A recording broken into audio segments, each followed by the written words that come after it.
Good evening সবাইকে। এখন বাজে 5:30। এখন থেকেই আজকে আমরা আমাদের ব্লগটা স্টার্ট করলাম। খুব ঠান্ডা পড়েছে এখানে, তো আর কি বলবো। আজকে হচ্ছে সোমবার 22 তারিখ। তো আজকে জিম্মাদের তাড়াতাড়ি ছুটি। এই দেখছো কেমন দুষ্টুমি করে। তাড়াতাড়ি ছুটি হয়ে গেছে, 10:45-এ ছুটি হয়ে গেছে। ও মোটামুটি 12টার মধ্যে বাড়ি চলে এসছে। তাও এখন থেকে আমার ব্লগটা আমি স্টার্ট করে দিলাম। তো জিম্মা আর আমি একটু বেরিয়েছিলাম এখন দুপুরবেলা, মানে এই বিকেলবেলা আর কি বেরিয়েছিলাম। বললাম চল একটু কিছু সিঙ্গাড়া টিঙ্গাড়া কিনে আনি। তো ও বলছিল পাটিসাপটা খাবো পাটিসাপটা খাবো, তাই জন্য বেরিয়েছিলাম। তো চলো তোমাদের দেখাই কি কি কিনে এনেছি। কিন্তু ভীষণ ঠান্ডা, দেখো আমাদের নাক টাক লাল হয়ে গেছে। ওই দেখো দুটো সোয়েটার পরে আছে, জ্যাকেট ট্যাকেট ঘরে মানে খুলতে পারছি না, কি বলবো। সেই যে স্নান করে উঠে এগুলো পরেছি আর খুলিনি, মানে আর বোধহয় সেই রাত্রিবেলা শোবার সময় খুলবো। যাকে তো চলো কাজে লেগে পড়ি, তোমাদের সাথেও ব্লগটা স্টার্ট করে দিলাম।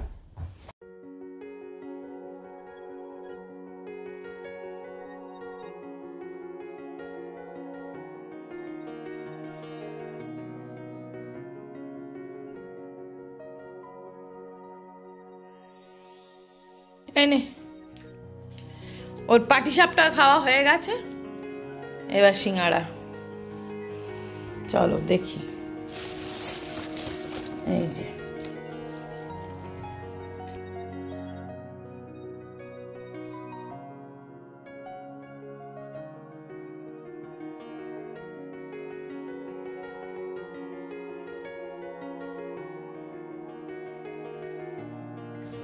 তো ব্যাস সিঙ্গাড়া পাটিসাপটা খাওয়া হয়ে গেল, দুধটাও খাওয়া হয়ে গেল। এবারে করছি, দেখো ক্যান্ডেল বের করছে জিম্মা। প্রদীপ তো আমার কাছে এখন আপাতত নেই, কারণ আজ হচ্ছে 22শে জানুয়ারি। অনেক দিনের প্রতীক্ষার পর আজ রাম মন্দির উদ্ঘাটন। এটা সত্যি সারা দেশে যেন একটা উৎসবের মতন মনে হচ্ছে। এত বাজি ফাটছে না আমাদের চারিদিকে, বাজি ফাটছে, উৎসব। অনেক দিন থেকেই ঠিক করেই রেখেছিলাম যে এই দিন 5টা প্রদীপ আমি জ্বালাবো। তা প্রদীপের বদলে আমি এই টি লাইট ক্যান্ডেলগুলোই জ্বালাচ্ছি, এখন রেডি করে রাখছি। তো একটু পরে সন্ধে হলে জ্বালাবো। তো চলো আজকে বানাবো ভেবেছিলাম একটু রসগোল্লার পায়েস। ছোটবেলায় না মানি খুব রসগোল্লার পায়েস বানাতো, আর মাসিমণি খুব বানাতো না গো মানি রসগোল্লার পায়েস, মানে রসমালাই। তা আমি বানিয়েছি আগে, বাট অনেক দিন হলো বানাইনি আর কি। তা আজকে ভাবলাম একটু রসগোল্লার পায়েস বানাবো, কারণ জিম্মাকে জিজ্ঞেস করলাম চালের পায়েস বানাবো নাকি সিমইয়ের পায়েস বানাবো নাকি রসগোল্লার পায়েস বানাবো। তা জিম্মা বললো রসগোল্লার পায়েস বানাও। গুড় দিয়ে, একটা পাটালি গুড় এনেছি, সেটা ঠাকুরকে দিয়েছিলাম। চলো সেই পাটালি গুড়টা দিয়ে রসগোল্লার পায়েস বানাবো। আর দুধটা দেখো আমি ফুটতে বসিয়ে দিয়েছি, এই যে দুধটা ফুটছে। চলো এবারে যাই, মানি ঠাকুরকে দিয়েছিল। এই যে এটার মধ্যে আছে পাটালি গুড়, ভাঙতে হবে পাটালি গুড়টাকে। এই যে একটাই এনেছিলাম, তো সেটা দিয়ে বানাবো রসগোল্লার পায়েস। আর আজ রাতে হবে খিচুড়ি, তার সঙ্গে বেগুন ভাজা। বেগুন ভাজাটা আমি এই এয়ার ফ্রায়ারে করবো। দেখো 11-র এই এয়ার ফ্রায়ারটাতে আমি বেগুন ভাজা করব। ঝটপট বেগুন ভাজাটা আগে চলো বসিয়ে দিই। দেখো বেগুনটা আমি যেমন কাটে তেমন কেটে নুন হলুদ আর সামান্য তেল মাখিয়ে বসিয়ে দেবো। এত ভালো বেগুন ভাজা হয়ে যায় না। আর তোমরা তো জানো আমি এয়ার ফ্রায়ারে কিছু দিলেই না একটু এরকম টিস্যু পেতে দিই, তাতে কি এয়ার ফ্রায়ারটা নষ্ট হয় না আর কি। জিনিসটা যত্ন করলে বেশি দিন যাবে আর কি, এই আর কি, যতটা যত্ন করা যায়। তো এটা জাস্ট আমি টাইম সেট করে দিয়ে দিচ্ছি। আর খুব ভালো বেগুন ভাজা হয়, বেশি তেল চুপচুপেও হয় না। একে তো পাটালি শক্ত হয়, তার উপরে আবার দেখো ঠান্ডায় আরোই শক্ত হয়ে গেছে। তা গুড় দিয়ে করবো যেহেতু পায়েসটা, গুড়টা একটু ভেঙে নিচ্ছি, একটা শক্ত নয়। আজ সকাল থেকেই গোটা পূব আকাশটা যেন রাঙিয়ে সূর্যদেবের আগমন হয়েছিল। না ছিল এক বিন্দু কুয়াশা, না ছিল এক বিন্দু মেঘ। বহুদিন পর এমন সুন্দর একটা দিন। আকাশ বাতাস গাছ পাখি সবার খুশির বাঁধ ভেঙেছে। আজ ঘরের ছেলে ঘরে ফিরেছে। জয় শ্রীরাম।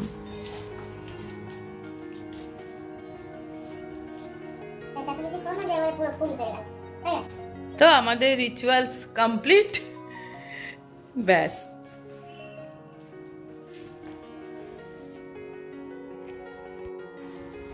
তো দেখো সব কিছু সেরে জিম্মা এখন পড়তে বসেছে। জিম্মা কিন্তু আমার সব কিছুতে আমাকে একদম পেছন পেছন থাকে আর হেল্প করে। একটা মেয়ে না হলে কি হয় বলো? তো চলো পায়েসটা এবার শুরু করে দিলাম। জিম্মার পড়া হয়ে গেছে, আন্টি চলে গেছে, জিম্মা চলে এসছে আমার পেছনে পায়েসে আমাকে হেল্প করতে।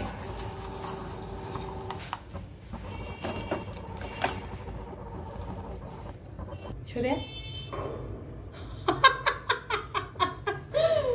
দেখছো রাধুনি খেয়ে নিচ্ছে রসগোল্লা। এই রে রাধুনি রসগোল্লার পায়েস রাত দেখিয়ে খেয়ে নিচ্ছে গো, গুড়ের রসগোল্লা।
তো চলো আমি ডিনার সার্ভ করে দিয়েছি, আর এদিকে একটা সিনেমা চালিয়ে আমি আর সুবীর খাচ্ছি এখন, কারণ জিম্মার খাওয়া হয়ে গেছে। ও তো সেই সকালবেলা ঘুম থেকে উঠেছিল, ও তাড়াতাড়ি খেয়ে শুয়ে পড়েছে। গুড মর্নিং, আজকে নেক্সট ডে মর্নিং, আজকে 23শে জানুয়ারি। তো দেখো সকাল থেকে ব্লগটা স্টার্ট করলাম। জিম্মাকে এবার ঘুম থেকে ওঠাচ্ছি।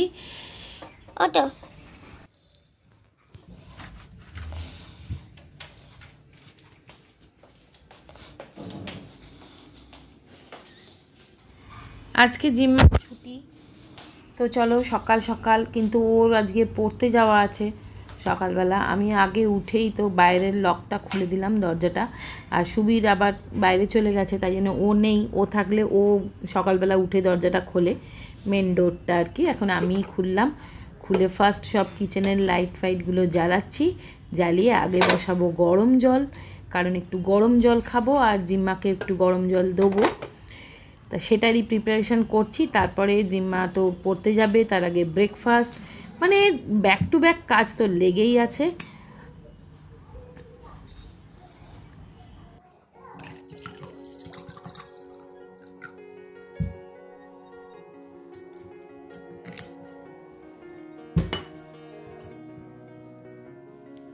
এই দেখো জিম্মা একটা নতুন জিনিস পেয়েছে, মানে সত্যি। এখন এই ব্রাশটা দিয়ে ওই ব্রাশ করছে, ওরই হয়ে গেছে এটা।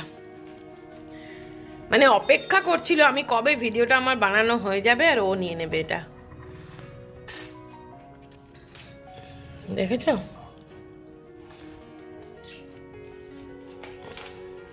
এটা একটা ইলেকট্রিক ব্রাশ, এটাকে চার্জ করে রাখতে হয়, তারপরে এটা ওই দেখো। উফ,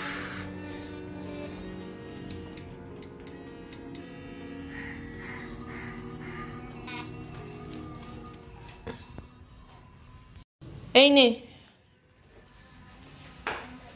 এখানে রাখলাম। জিম্মার ব্রেকফাস্ট খাওয়া হয়ে গেছে, ওই দেখো এখানে বসে ব্রেকফাস্ট খেয়েছে। এবারে বই গুছোচ্ছে, কারণ পড়তে যাবে। আজকে তো 23শে জানুয়ারি, ছুটির দিন। সবাইকে জানাই 23শে জানুয়ারির অনেক শুভেচ্ছা। কি বলবো, আজকের দিনটা বাঙালির কাছে অনেক মাহাত্ম্য রাখে, অনেক মানে বড় দিন একটা, নেতাজি সুভাষচন্দ্রের জন্মদিন। যাই হোক, তো চলো পড়াশোনা তো করতে হবে। দেখো, আর এখন একটা কি হয়েছে জানো তো, এখন জিম্মা ড্রেস আর আমার ড্রেস একরকম হয়ে গেছে। আজকে আমরা সুইচ করেছি। চশমা কই? চশমা খোঁজো। ওই যে বিছানায়, চশমা বেডে, কালকে রাত্রে খুলেছিস। এই জ্যাকেটটা ও পরছিল কদিন, এখন আবার আমি পরছি, আবার ওই সোয়েটারটা আমি পরছিলাম তো ও পরছে, এরকম এখন পাল্টে পাল্টে পরি। মানে একটা ড্রেস কিনলে দুজনেরই হয় আর কি। দেখ না ওইখানে কোথাও আছে, ওই তো দেখেছো? উড়ি বাবরি, পরে নাও চশমা। চলো গুড মর্নিং বলো। Good morning. নিশ্চয়ই বাবা। হ্যাঁ বাবা ফোন করেছে। বল পড়তে যাচ্ছি।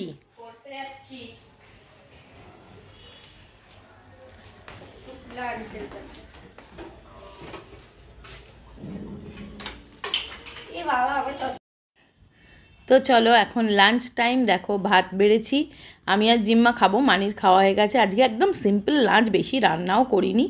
মাছের ঝোল আর ভাত, মাছ আলু কড়াইশুঁটি টমেটো দিয়ে একটা তরকারি মতন করেছি আর ভাত।